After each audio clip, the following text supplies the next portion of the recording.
একটা তেজপাতা, গোটা গরম মশলা, এলাচ, দারচিনি ফোড়ন দিলাম, আর জিরে ফোড়ন দিলাম। দেশি মাংস,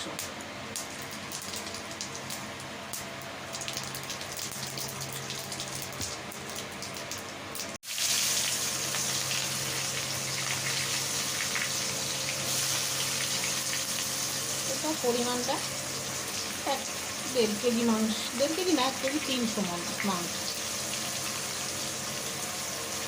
জন্য এতটা পেঁয়াজ দেওয়া হলো।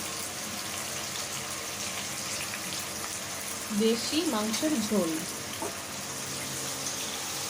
আমরা আবার দেশি মাংসটা একটু ঝোল, একটু হালকা ঝোল পছন্দ করি।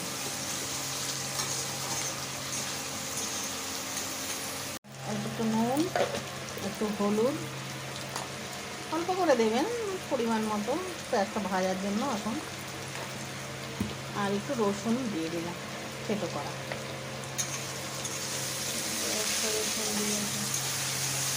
একটা না 5-6টা রসুন থেতো করে দিয়েছিলাম। দিয়ে দেবো আদা, রসুন, লঙ্কা, 4টে শুকনো লঙ্কা দিয়েছিলাম, কাঁচা লঙ্কা 2টোর পেস্ট।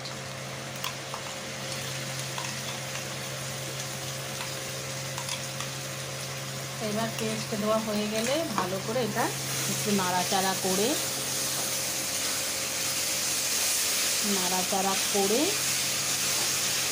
একটু ভাজা হলে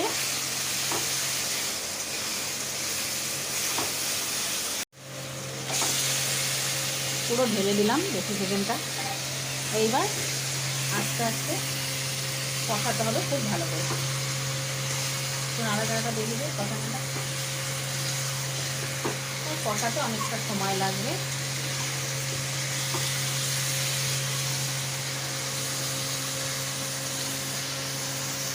শুকনো লঙ্কার গুঁড়োটা আমি আগে দেবো না, কারণ আমার হাত জ্বলা করে। এখন একটু শুকনো লঙ্কার গুঁড়ো দিয়ে ভালো করে কষে নেব। আর এই পাশে গরম জল বসিয়ে দিলাম, কষানো হয়ে গেলে জলটা ঢালবো, সেটা আমি তোমাদের দেখাবো।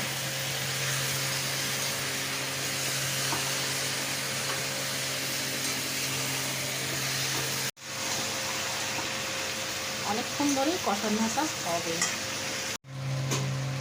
পরিমাণ মতো নুন হলুদ দিয়ে দিবে কষানোর সময়।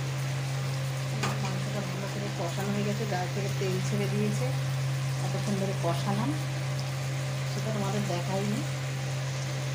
এইবার দিয়ে দেবো জল, গরম জল দিয়ে দিলাম।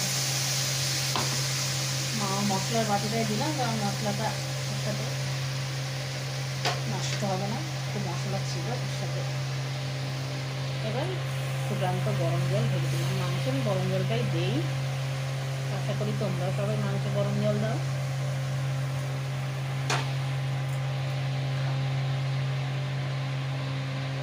ব্যাস, এবার নাড়াচাড়া করে পরিমাণ মতো জল দিয়ে ফুটবে। ফুটলে পরে আলুটা ছেড়ে দিলাম। আলুটা কষানোর সময় দিলে ভালো, পরিমাণ মতো যে যেমন নুন খাও। লাস্টে একটু নুন দিয়ে দিলাম নামানোর আগে, কারণ বেশি নুন হয়ে গেলে তরকারিটা নষ্ট হয়ে যাবে। ব্যাস, রেডি হয়ে গেল আমার দেশি চিকেন। মশলা, শাহি গরম মশলা সানরাইজের আমি ব্যবহার করি। না, এটাতে ভালো হয়। দিয়ে দিলাম গরম মশলা। রেডি আমার দেশি চিকেনের ঝোল।